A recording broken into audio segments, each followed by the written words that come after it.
na-realize ko na lahat tayo nasa trial and error phase.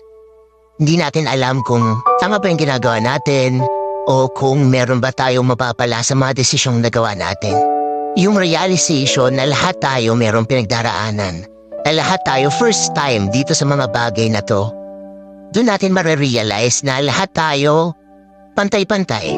Kaya mahirap rin na i-compare yung sarili natin sa iba kasi mali mo yung chapter 1 mo, chapter 10 na pala niya. Marami tayong hindi alam sa ibang tao at marami rin silang hindi alam tungkol sa atin. Kaya kung darating yung pagkakataon na mako-compare natin yung sarili natin sa kanila, yun yung kailangan natin iwasan. Mahirap pero kailangan eh. Kaya nga lagi nila sinasabi, compare mo yung sarili mo sa dating ikaw. Kasi dun mo makikita kung nag-improve ka ba, kung meron ba nangyari na maganda sa buhay mo, yung realization na lahat tayo may pinagdaraanan.